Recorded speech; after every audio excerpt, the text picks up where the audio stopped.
ॐ नमः सिद्धेभ्यः। ओंकार बिंदु संयुक्तम नित्यं ध्यायन्ति योगिनः कामदं मोक्षदं चैव ओंकाराय नमो नमः। मंगलम भगवान वीरो मंगलम गौतमो गणी मंगलम कुंद कुंदार्यो जैन धर्मोस्तु मंगलम। सर्वमंगल मांगल्यम सर्वकल्याणकारकम प्रधानां सर्वधर्माणां जैनं जयतु शासनम जैनं जयतु शासनम जैनं जयतु। नमः श्री समयसाराय स्वानुभूत्याश्चकासते चित्स्वभावाय भावाय सर्वभावान्तरे वन्दितु सौवसिद्धे ध्रुवमचल मनोवं गतिं पद्ये वोक्षामि समयपाहो मीनमो श्रुत केवलीर्वणिनम्। इस भवतरु का मूल एक जानहु मिथ्या भाव ताको कर निर्मूल अब करिए मोक्ष करिए मोक्ष। जय बोलो देव शास्त्र गुरु की।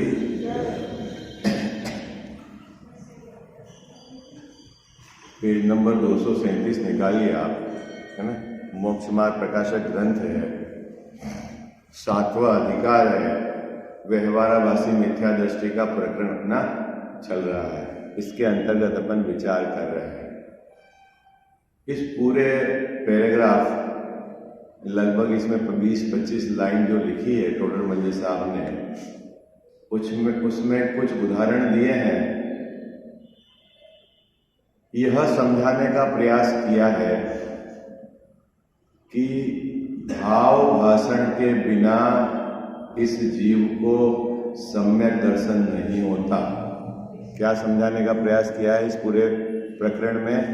भाव भाषण के बिना, फीलिंग होने के बिना, है ना।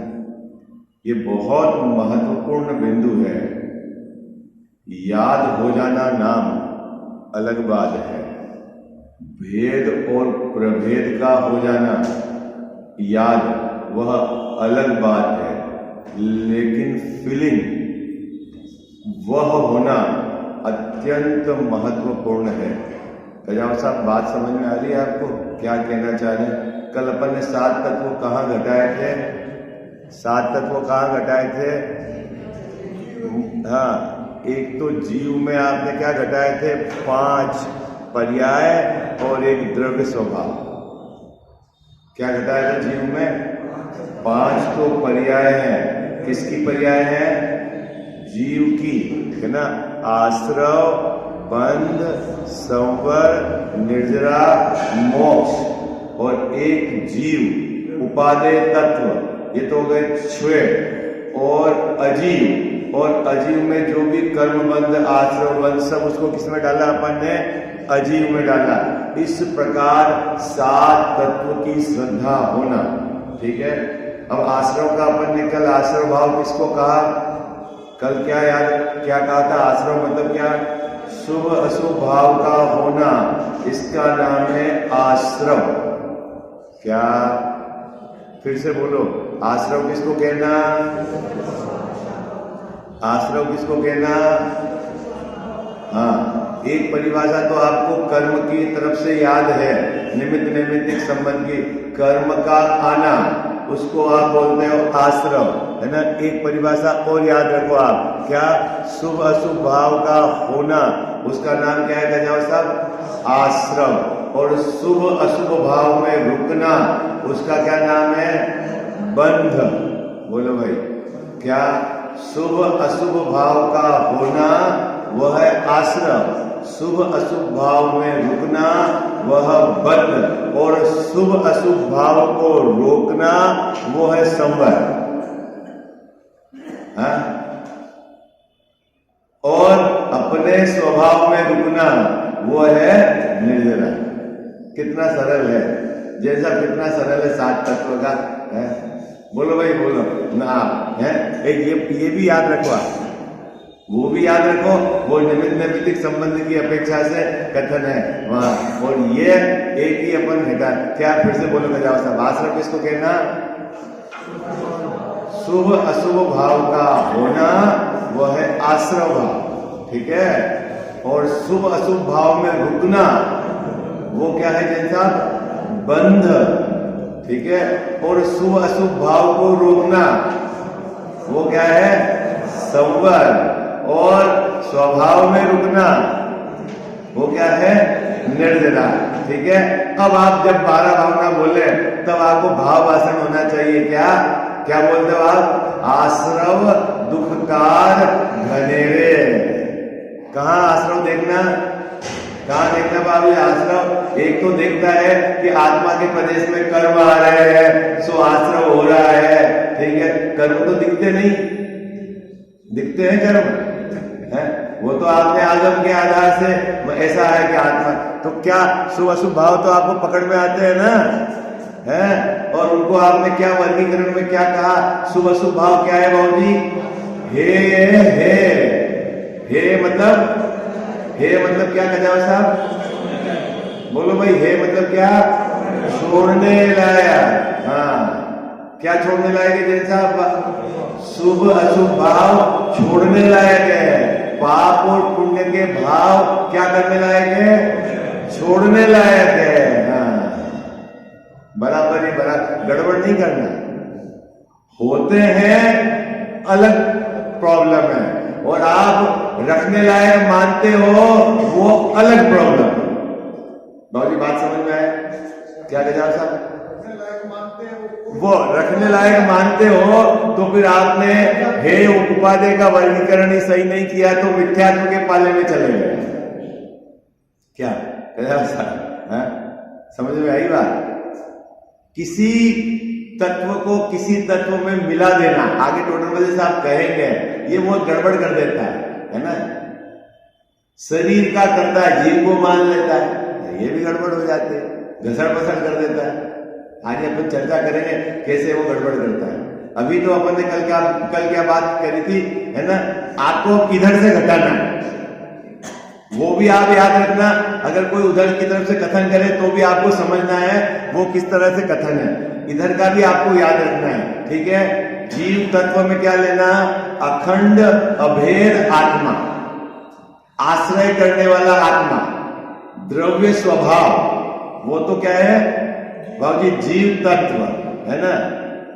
और शुभ अशुभ भाव, विकारी भाव, दयादान पूजा व्रत के भाव, ये सब किस में गए? आश्रव। इसमें रुकना, परिणाम का उसमें रुकना, वह है बंध। और आश्रव और बंध दोनों क्या है? हेय है। हेय मतलब छोड़ने योग्य है। और संवर, निर्जरा और मोक्ष प्रकट करने के लिए उपादेय है। अब प्रकट कैसे होंगे संवर के? जब ये जीव आश्रव बंध वहां से हटकर जीव तत्व उसका आश्रय करेगा तो पर्याय में संवर प्रकट होगा। आई बात? संवर कैसे प्रकट होगा? संवर प्रकट करने के लिए क्या करना पड़ेगा गजाव साहब? हाँ, अभी देखो आप अपने पास वर्तमान में क्या क्या है जैन साहब? पर्याय में शुभाशुभ भाव है और स्वभाव मेरा परिपूर्ण है। अभी संवर तो है ही नहीं, अब संवर प्रकट करना है ना। देखो दो विभाजन किया ना अपन ने आत्मा का दो विभाजन किया। एक तो ये आपका जीव तत्व और एक आश्रव बंध भाव। अभी बाबूजी अपने पास तो ये है ना, है संवर निर्जरा मोक्ष तो है नहीं, ठीक है।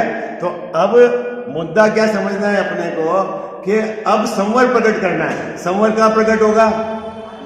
संवर कहाँ प्रकट होगा गजाव साहब? पर्याय में। जो भी नया उत्पन्न होगा वो कहाँ होगा? पर्याय में उत्पन्न होगा, है ना। जाएगा भी पर्याय से। आश्रव बंध जाएंगे कहाँ से? पर्याय से जाएंगे। और संवर निर्जरा प्रकट कहाँ होगी? पर्याय में प्रकट होगी। अब प्रश्न है कि पर्याय में प्रकट कैसे होगा? मुद्दा यह है, पर्याय में प्रकट कैसे होगा? अभी अपने पास त्रिकाल द्रव्य स्वभाव है और पर्याय है अपनी, ठीक है, और पर्याय में शुभ अशुभ भाव चल रहे हैं। अब यहां हमको संवर प्रकट करना है, तो प्रकट कैसे होगा? प्रकट कैसे होगा कि आप इसका आश्रय लो।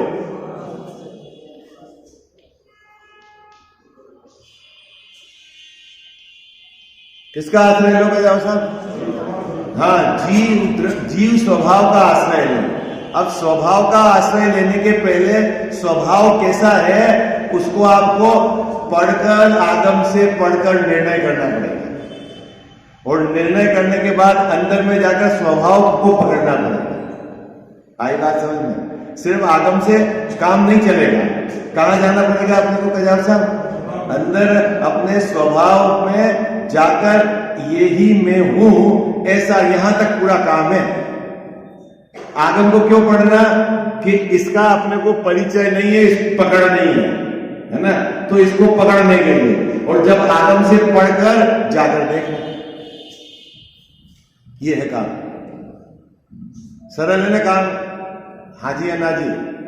और यही अटके रहोगे आश्रम भाव में और बंध भाव में। आश्रम में ही अटके रहोगे तो बाबूजी बंद है।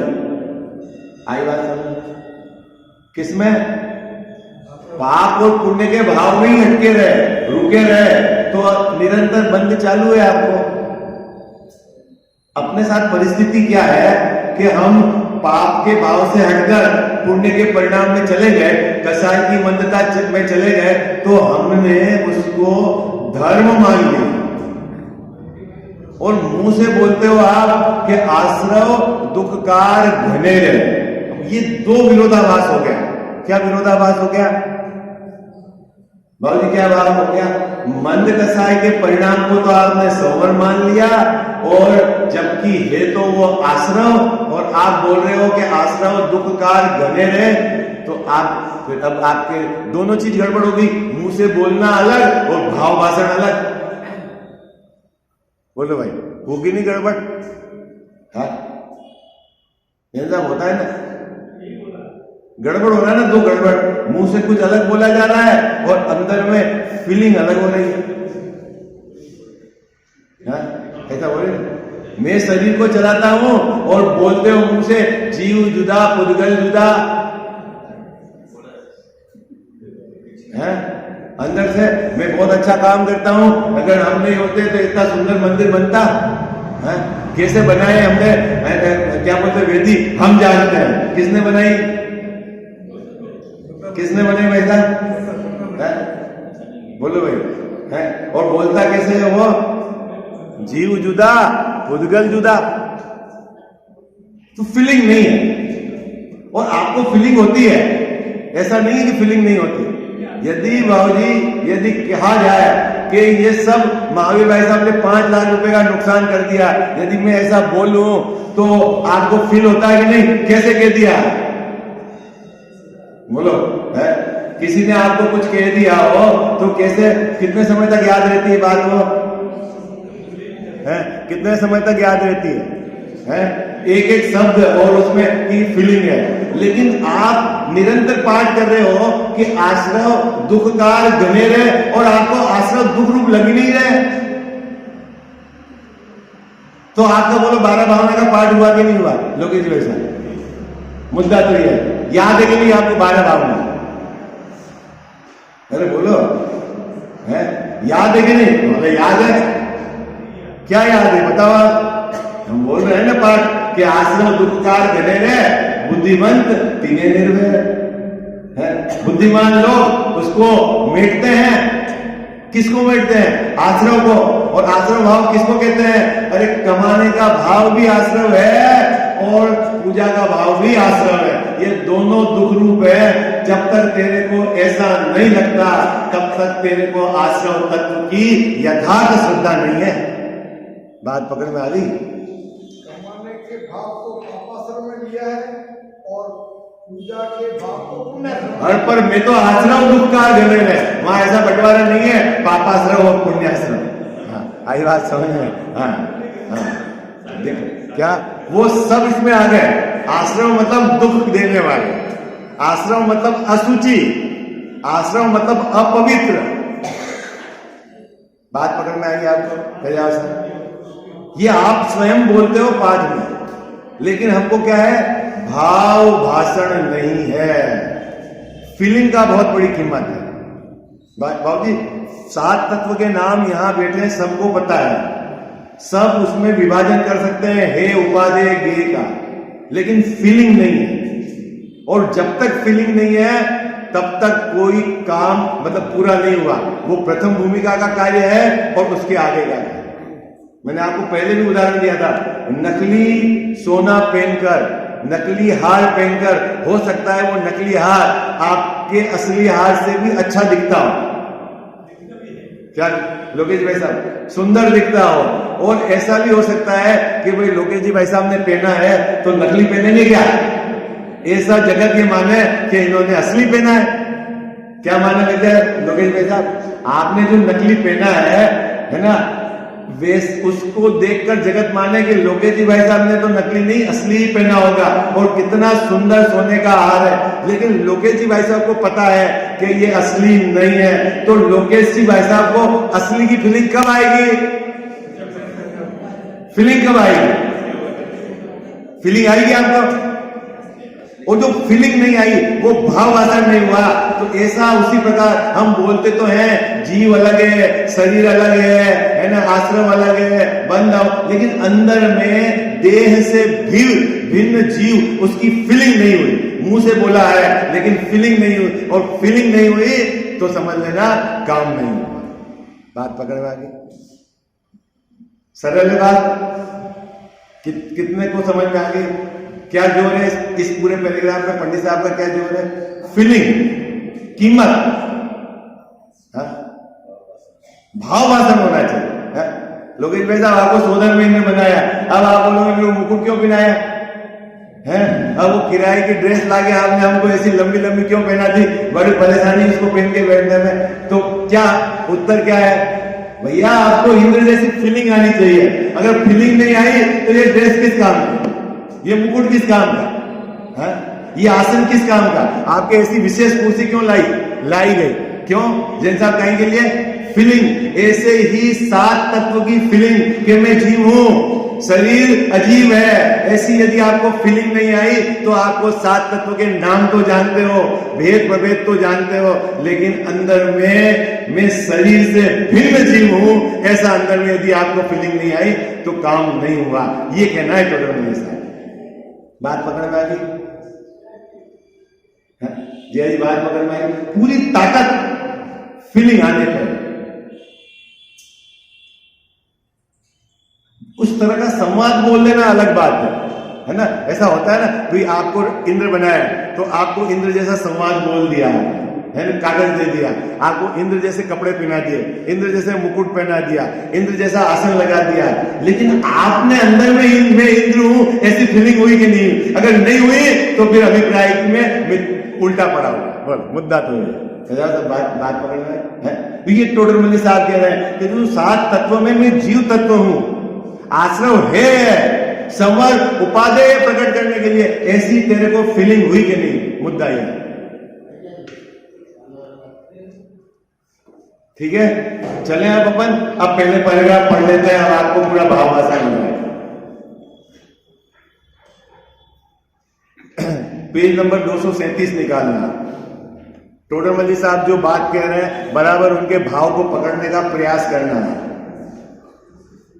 शास्त्रों में जैसे जीवादि तत्व लिखे हैं, मिल गया लोकेश जी वैसा? भैया मिला आपको? अरे जी बताओ ना भैया को कहाँ है? वहां बिल्कुल ये कौन से पेज पे?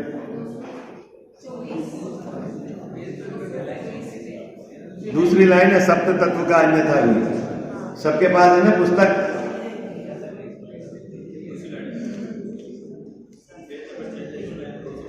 ठीक है, यस, उसमें दूसरी लाइन है। देखो शास्त्रों में मिला सबको, ठीक है, पीछे तक सबको मिल गया। शास्त्रों में, किन शास्त्रों में? किन शास्त्रों में बाबूजी? हाँ, सच्चे शास्त्र, आपके वचन है, आचार्य परंपरा में रचित है, क्योंकि ये तो जैन मिथ्या दृष्टि है। और कौन सा जैन मिथ्या दृष्टि है कैलाश साहब? अन्य शास्त्रों को नहीं पढ़ता। सच्चे शास्त्र में क्या आया? जीवादि तत्व लिखे हैं, जीवादि 7 तत्वों के संबंध में चर्चा आई है, ठीक है। और उसमें क्या बात आई है कि तत्व के श्रद्धान को सम्यक दर्शन कहते हैं। कहाँ है वो ये बात? ये भी शास्त्र में आया है और यह जैन है, अन्यत्र कहीं नहीं जाता। तो इसने इस बात पर तो इसको विश्वास है। किस बात पर विश्वास है? कि 7 तत्व की सच्ची श्रद्धा को सम्यक दर्शन कहते हैं। आप में से सबको विश्वास है कि नहीं ये बात? बोलो, आप में से विश्वास है कि नहीं ये बात?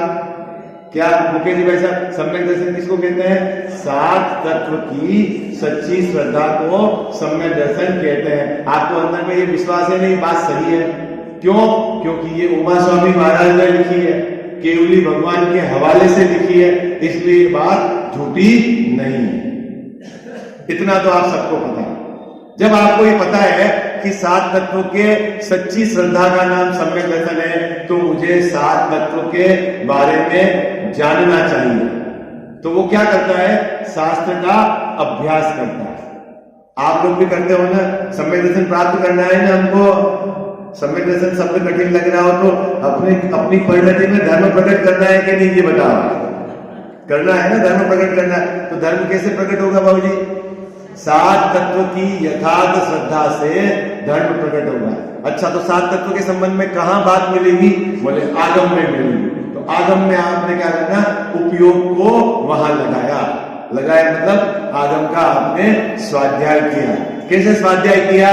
कि तत्व 7 है। कौन कौन से हैं? जीव है, अजीव है, आश्रव है, बंध है, संवर है, निर्जरा है और मोक्ष है। बहुत सुंदर, याद हो गए ना मुकेश भाई साहब? 7 तत्व हो गए ना? जीव, अजीव, आश्रव, बंध, संवर, निर्जरा और मोक्ष। अब ये 7 तत्व हो गए। फिर इसमें आपने वर्गीकरण कर दिया, जैसा ज्ञानियों ने कहा था कि जीव आश्रय करने के लिए उपादेय है, ठीक है, आश्रव बंध है, संवर निर्जरा मोक्ष प्रकट करने के लिए उपादेय है। ये भी आपने पढ़ लिया। लेकिन जैसा अंदर में जीव पकड़ में नहीं आया, मुद्दा ये लोकेश भाई साहब कितना काम कर दिया? जीव पकड़ में नहीं आया उस फीलिंग को।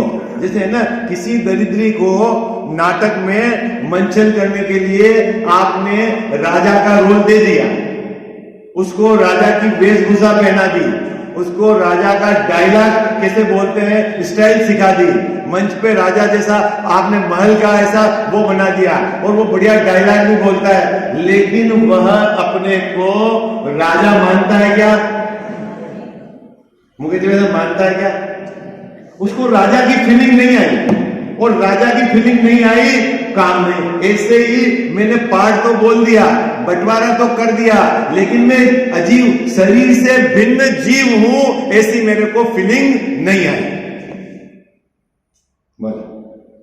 बाबू जी बोला तो है मैंने, भिन्न भिन्न भी बोला है, लेकिन अंदर में भिन्न करके ये मैं हूं ऐसा इसने स्वीकार नहीं किया, और ऐसा स्वीकार नहीं किया तो काम नहीं हुआ।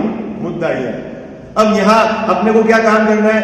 पाठ याद हो गया, भेद प्रभेद हो गए, हे उपादेय हो गए। अब जीव को पकड़कर ये मैं हूं और ये मैं नहीं। कहां मैं हूं बाबूजी? मैं जीव हूं, शरीर में नहीं। ये शुभ शुभ भाव हे है, दुखकारी है, दुख देने वाले हैं।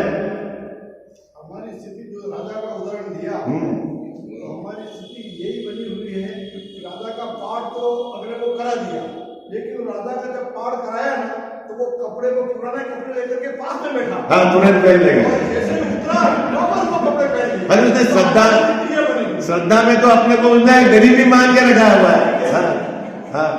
अब यहाँ हम कितने भी जोर से आपको कहें, हम भी बोल रहे हैं। अब देखो, आपकी स्थिति और हमारी स्थिति में बहुत ज्यादा अंतर नहीं है। हाँ, क्या ये जैसे यहाँ टेप रिकॉर्ड हमने जो पढ़ा है, बोलने की कुछ शैली है वो बता दिया, लेकिन अंदर में अपन पकड़ के बैठे हुए हैं। किसको पकड़ के हुए? प्राप्त पर्याय में ही जीव है तन्मय होगा।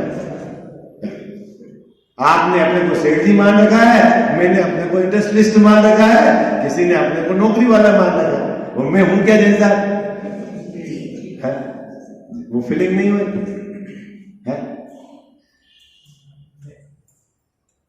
आपने भी मंद कसाई को अच्छा मान रखा है और तीव्र कसाई को बुरा मान रखा है। बोलो अच्छा है कि नहीं है? अरे बोलो भाई। है? फिर आप कोई आगम की पंक्ति ढूंढ के ले आओगे, डॉक्टर मजीद साहब ने तो कहा है उससे तो ठीक ही है? वो पंक्ति लेके आ जाओगे आप दिखाने के लिए, देखो भाई तीव्र पाप से तो ठीक ही है। अरे भैया, वो तो क्या कहा है कि तीव्र पाप में तू मोक्ष का पुरुषार्थ नहीं कर सकता, सम्यक दर्शन का पुरुषार्थ नहीं कर सकता, उससे तो ठीक ही है। लेकिन मंद कसाई ठीक है, ये कहां का? ये तो आश्रम है। कसाई तो कसाई है, ये कहां का कसाई ठीक है? क्या कहा जाए? अरे भाई, बात पकड़ में आई नहीं आई? क्या भाई, तू दुकान चला रहा है, तू तीव्र पाप का परिणाम है। तू पूजा कर रहा है, ये मंद कसाय का परिणाम है। लेकिन कसाय कहां ठीक है? हमने तो कसाय को आश्रम के कारणों में गिनाया है।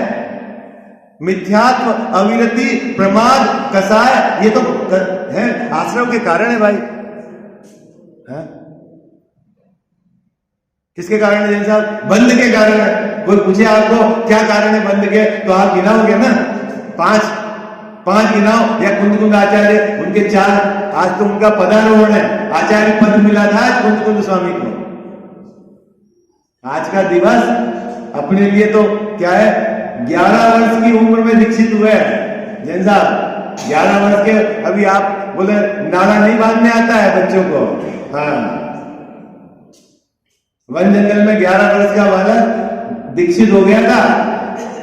संसार दुखकार है, उनने समझ लिया था। क्या कहा जाए सर? और 33 वर्ष के पश्चात 44 वर्ष की आयु में आचार्य पद से सुशोभित हुए थे। वो दिवस आज है। इस पंचम काल के भगवान कुंद कुंद स्वामी आज के दिन आचार्य बने थे। तो साहब आप उनके गीत क्यों गा रहे हो? वो भी तो पद है, आचार्य पद। अरे हम उनके गीत इसलिए गा रहे हैं कि उन्होंने कहा कि जगत के जितने भी पद हैं वो अपद है, इसीलिए हम उनके गीत गा रहे हैं, उनका ये पदारोहण बना रहे हैं। आई बात समझ में आई? किनका? गजा साहब कुंद कुंद स्वामी का। क्यों अपन बाबूजी आचार्य पदारोहण बना रहे हैं? क्योंकि उन्होंने ये बताया कि सब अपद है, तू अपने स्वयं के पद स्वपद में जा, वही तेरे सुखी होने का कारण है। बात पकड़ रहे हैं? कहीं अटकने का नहीं है कि मैं इंजीनियर हूं, मैं डॉक्टर हूं, मैं सेठ हूं, मैं इंडस्ट्रियलिस्ट हूं, मैं शास्त्री हूं, मैं पंडित हूं। अरे सब जगत के जितने भी पद है कैसे हैं जैसा? अपद। ये किसने कहा? ये कुंद कुंद स्वामी ने कहा, इसीलिए उनके आचार्य पद की हम महिमा गा रहे हैं। अगर वो पद की महिमा गाते हैं तो युगल जी भाई साहब, युगल जी पंडित साहब ने गुरुदेव सिंह की तस्वीर का एक आपको उदाहरण मैंने कभी बताया कि नहीं बताया? बताया ना। बोले हम अब तस्वीर इसलिए लगा रहे हैं कि जिस जीव को तस्वीर लगाने का आग्रह नहीं है, इसलिए हम उसकी तस्वीर लगाएंगे। अब मरने की कीमत पर यहां से नहीं हटाएंगे। हाई बात है, गजब की बात है। 96 वर्ष तक उन्होंने साधना करी और हम लोगों को सुखी होने का उपाय बताया गया। देखो क्या कह रहे हैं शास्त्रों में, जैसा जीवादि तत्व लिखे हैं वैसे आप सीख लेता है। सीख लेने में क्या कर लेता है जैसा? नाम याद कर लेता है, भेद प्रभेद याद कर लेता है, मतलब अच्छे से याद कर लेता है, पक्का। ठीक है, वहां उपयोग लगाता है, बार बार इसको पढ़ता है। क्यों पढ़ता है? बाबू जी क्यों पढ़ता है? क्योंकि उसको विश्वास है। क्या विश्वास है? कि सात तत्व की सच्ची श्रद्धा का नाम सम्यक दर्शन है, और सम्यक दर्शन के साथ ही धर्म की शुरुआत होगी। इसलिए मुझे सात तत्व को समझना है, वहां उपयोग लगाना है। ठीक है। और जब अच्छे से याद कर लिया उसने, भेद प्रभेद पढ़ लिए जैसा, तो फिर हमारे जैसे व्हाइट कुर्ता पहन क्या करता है? औरों को उपदेश देता है। अरे भाई क्या करता है? तो सात तत्व को समझ है, इसमें है उपाधि का वर्गीकरण कर, ये प्रकट करने के लिए है, ये आश्रय करने के लिए है, ये है, ये किसको कहते हैं ये समझा देता है। और ज्यादा होगा तो भेद बता देता है। आश्रम के 57 भेद है, संवर्ग के ये भेद है, 57 है सब। ठीक है, चलो यहां तक काम किया तो भी कोई बात नहीं।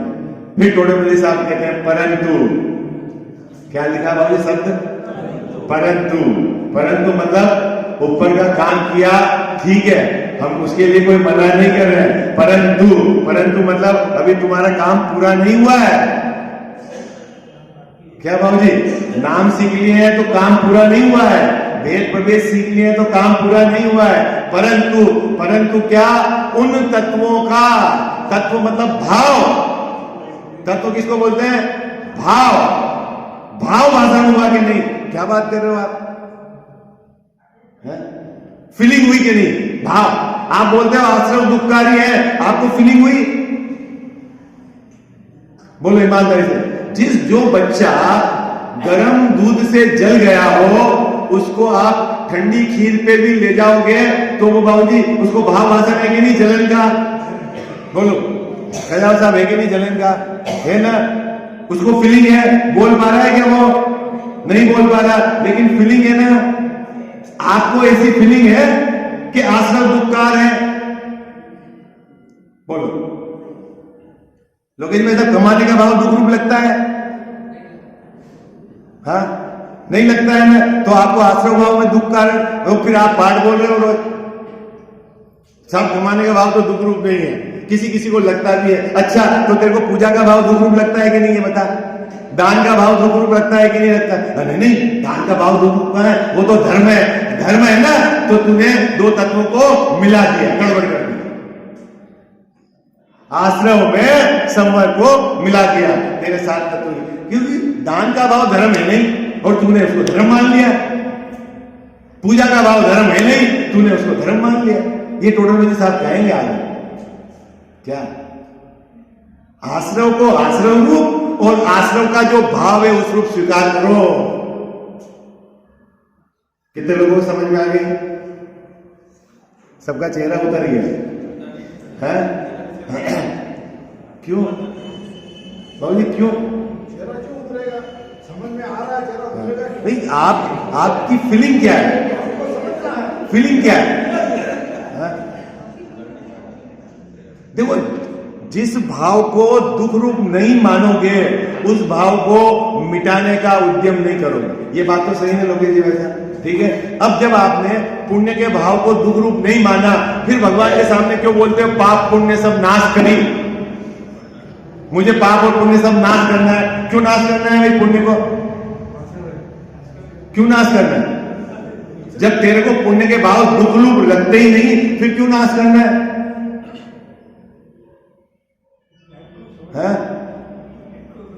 कि रटी रटाई लाइफ बोल देता है और फिर उसको अंदर में अहंकार हो जाता है, मैं 50 बरस से पूजा कर रहा हूं। अरे तेरे को पूजा का अर्थ ही नहीं पता है, क्या पूजा कर रहा है?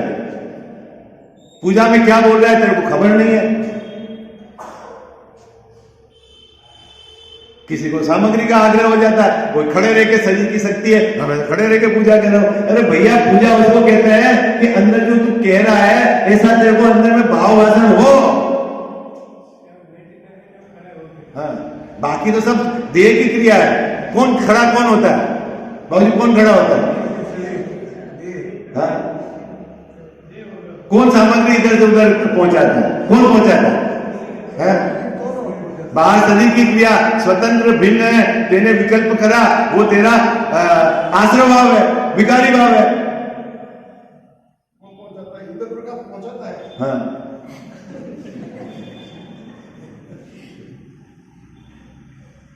बल्कि इसको ऐसा लगता है, मैं फैक्ट बताता हूं सबको, कि मैंने इधर से चावल को मेरे को हाथ में लाके दे दे और मैंने इधर थाली में इधर कर दिया, बस मेरा काम हो गया। इतना काम है इसका। भगवान का अभिषेक कैसे हो कि बिल्कुल भगवान के पास खड़ा हो, कोई उसको वो दे दे कलश और बस ये कर दिया और मेरा काम हो गया, बस। उसको बाकी आगे पीछे के भाव अब उसके तो उसको कोई ठिकाने नहीं, और बस मेजर काम तो मैंने कर दिया, बाकी तो सेवक के जिम्मे नहीं है। बाबूजी है ना, टोडरमल जी साहब के जो पुत्र हैं, एक गुमानी राम जी, इनमें एक पंथ चलता था इनके नाम से, उनमें मंदिर की झाड़ू पोछे सब आपको स्वयं को करना है। इनके पुत्र का एक पंथ चला, लोकेश जी भाई साहब अभी जो उनने बोले कि आपको भाव है और सेवक को भाव नहीं है, कैसे चलेगा? जैसे आप सपोज आप मंदिर में आप यदि कोई जीव दिखा आपको छोटा, तो आपके भाव और सेवक के भाव एक जैसे हैं क्या? है? आप सफाई करोगे और नाथू सफाई करेगा, एक जैसी है क्या? वो तो लिया पानी डोला, साहब टाइम नहीं है। सदा सुंदर जी को टाइम था, बाबूजी सदा सुंदर जी को टाइम था, वो सुबह खुद बिल्कुल धोती दुपट्टे पहनकर अभिषेक के लिए जल लेने जाते थे, पूजा की सामग्री के लिए जल सर्दी में लेने जाते थे। राजा के दीवान थे, तो राजा जी घूमते। पुराने जमाने में ऐसा होता है ना अभी भी कि भाई शासन व्यवस्था कैसे चल रही है, कैसे फीडबैक ले, तो राजा जी भी फीडबैक लेने के लिए स्वयं घूमते। तो देखा, अरे ये तो कहाँ ठंड में, कांपते ठंड में नंगे पैर, ये क्यों परेशान हो रहे हैं? क्या पागल हो गए क्या? अपने इतने सेवक हैं, किसी को भी बोल दो कुएं से पानी लाएगा, मंदिर में लाके रख देगा, आप दीवान हो, आपको क्या प्रॉब्लम है? क्या वजह से है? तो उन्होंने उनको बुलाया, बोले भैया अपने खजाने में पैसे की कमी नहीं है, एक आदमी डेपुट कर लो। आपको सुबह सुबह कहाँ ठंड में परेशान होकर आप पानी लेने जाते हो कुएं का? तो उन्होंने क्या जवाब दिया? ऋषभ जी वैसा है, क्या जवाब दिया? भाई मेरे परिणाम है तो मैं काम करूंगा। मैंने आपको लाल बहादुर शास्त्री का भी उदाहरण दिया था, गाय का बछड़ा कीचड़ में फंस गया, निकल नहीं रहा है, वो तड़प रहा था, वो इधर से जा रहे थे, प्रधानमंत्री की पोस्ट पे थे, उन्होंने देखा, ड्राइवर को बोला कार रोको, और वो खुद दौड़ते हुए चले गए वहां कीचड़ में, और उन्होंने बछड़े को उठा के बाहर निकाला। और बोला आप प्रधानमंत्री हो, आपको पता है धोती वापस जाके अब आपको धोती चेंज करनी, वापस आप अपने प्रधानमंत्री आवास में जाओ, चेंज करो। बोले भाव मेरे हुए थे ना, देखे तो हजारों लोगों ने थे। फीलिंग समझ में आई आपको? भाव किसको कहते हैं?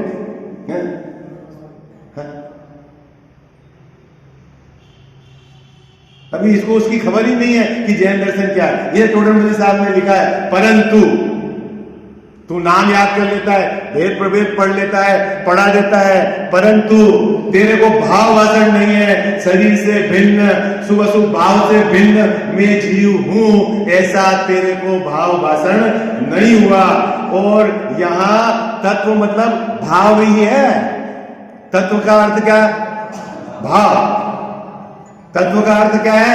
भाव। अर्थ मतलब पदार्थ, तत्व यानी भाव। तत्वार्थ यानी पदार्थ के भाव का श्रद्धान होना, उसका नाम तत्वार्थ श्रद्धान है। 7 तत्व हैं, उनके भाव जुदे जुदे हैं, और उसका यथार्थ श्रद्धान होना वो सम्यक दर्शन है। देखो, परंतु उन तत्वों का भाव भाषित नहीं होता। यहाँ उस वस्तु के भाव ही का नाम तत्व कहा है। सो भाव भाषित हुए बिना तत्वार्थ श्रद्धान कैसे होगा? आपको नाम याद है बाबूजी, भेद प्रभेद याद है, और अंदर में बंटवारा करके फीलिंग नहीं है, तो आपको श्रद्धान कैसे होगा? लोग साहब गुड़ मीठा होता है, इसको खाने से ये लाभ है, लेकिन आपको अंदर में गुड़ के स्वाद की फीलिंग ही नहीं है, और सिर्फ रटो तो क्या है आपको? है? तो ये बात टोडरमल जी साहब ने पकड़कर उस व्यवहाराभासी मिथ्या दृष्टि को प्रेरित किया है। क्या प्रेरित किया है? कि तू भाव को पकड़ना। तेरे को नाम भेद प्रभेद तो सब पता है, लेकिन तेरे को सम्यक दर्शन नहीं हुआ। क्यों? कि तूने भाव को ग्रहण नहीं किया। इस बात को बताने के लिए ये पैराग्राफ लिखा है। ठीक है। आपने अभी बोला उस व्यवहाराभासी को, उस व्यवहाराभासी में हम सब हाँ, वो आप अपनी मार्कशीट चेक करना, मैं किसी को सर्टिफाइड नहीं करता कौन है, आप अपने को चेक करना भाई हम कहाँ अटके हैं। अब इस बात को समझाने के लिए टोडरमल साहब ने, अपने को समय हो गया, उदाहरण दिया है स्वर का, संगीत का। ठीक है, कोई व्यक्ति चतुर होने के लिए संगीत शास्त्र में स्वर को पढ़ लेता है, मूर्छना पढ़ लेता है, राग पढ़ लेता है, नाम याद कर लेता है, लेकिन कोई गाना गाया जा रहा है तो उसको पता ही नहीं है कि कौन सा स्वर है, उसको कोई उसकी मूर्छना फीलिंग पता नहीं है। तो अब बताओ कि उसको ज्ञान है कि नहीं? ऐसे बात उठाकर सात तत्व के भाव वासन को असली सम्यक दर्शन का कारण समझाना है उनको। अपन कल उदाहरण पढ़ेंगे, दो जबरदस्त उदाहरण है जिसकी अपन यहाँ पर चर्चा करेंगे।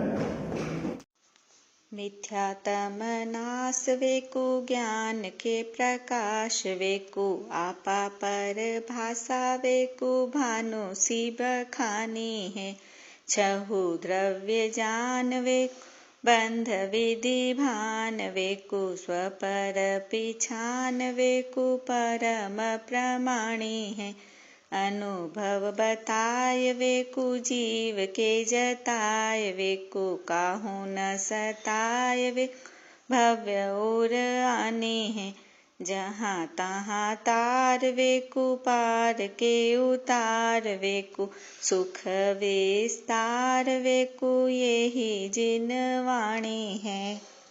जावाणी के ज्ञान ते सूझे लोकालोक सो वाणी मस्तक चढ़ो सदा देत हूँ धोख